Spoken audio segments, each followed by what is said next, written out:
In 'n wêreld waarin ons so meegesleur word deur ons elke dag se doen, die vinnig afspelende gebeure om ons, die altyd aanwees skerms voor ons, is dit so moeilik om te onthou dat God altyd daar is om ons te ontmoet, waar ons ook al is. Dan is daar weer ander kere wat ons hom op die mees onwaarskynlike plekke raak voel, raak beleef, en net voel dat hy soos 'n sagte veer aan ons harte raak. Ek skryf in een van my gebedeboeke: Here, dankie dat U nie net in die stywe banke van die kerk by my kom sit nie, maar dat U saam met my slapchips eet op 'n bankie, en dan U vingers soos myne van lekkerte aflek. Waar is jy op hierdie oomblik? Waar staan jy op jou lewensreis? Wat is die dinge wat jou in hierdie fase van jou lewe, hierdie dag, so besig hou? Waarom is jou gedagtes besig? Waarom is jy op hierdie oomblik dankbaar en voel jy lig? Of waaroor worstel jy met 'n skadu in jou gemoed? Weet jy dat jy nie vir een oomblik enigiets alleen hoef te dra nie? Dat jou liefdevolle Vader niet 'n hand uitsteek van jou af is? Dat hy jou bewus sal maak dat hy daar in jou hart is, in jou dink is, in jou doen, in jou wonder, waar is ek nou? Vele Bybelfigure het gedink dat hulle alleen is, en telke maal het God se Gees homself tasbaar in hulle lewens gewys. Kom ons dink. Hanna kniel in eensaamheid voor die altaar en huil haar hart uit, omdat sy nie kinders het nie.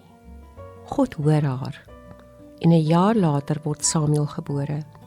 Elia sit depressief onder 'n bos, toe God in die sagte wind aan sy hart kom raak. Maria kniel hartverskeurend en verward voor die oop leë graf en vra vir die sogenaamde tuinier: "Waar is my Here?" En dan antwoord hy haarself deur haar op haar naam te roep. Petrus en die ander disippels is moedeloos na 'n niks visvangnag. Jesus wag vir hulle op die strand in, en kort daarna skeur hulle nette tot oorlopends vol, en braai hy self vir hulle vis daar op die strand. Hierdie selfde God is ook nou, op hierdie oomblik by jou. Sien hoe hy met liefde na jou kyk, en vir jou sê: "Ek weet wat ek vir julle in gedagte het. Ek beplan dat goeie dinge met julle sal gebeur en nie slegte goed nie. Ek wil hê dat julle hoop vir die toekoms sal hê. Julle sal na my roep en bid, en ek sal na julle luister. As julle met alles in julle na my soek, sal julle by my uitkom. Julle sal julle doel bereik deurdat ek die taal van julle hart sal verstaan." Jeremia 29 vers 11 tot 13.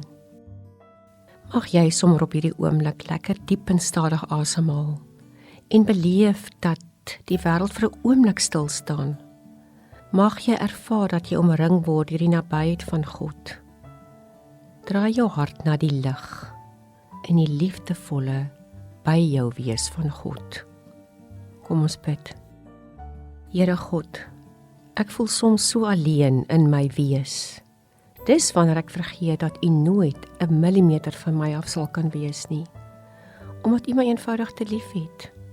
Here, ek beleef op hierdie oomblik dat U lig op my val, dat U my verlig, my oplig, en met liefde my omhels, hier waar ek nou is. Amen.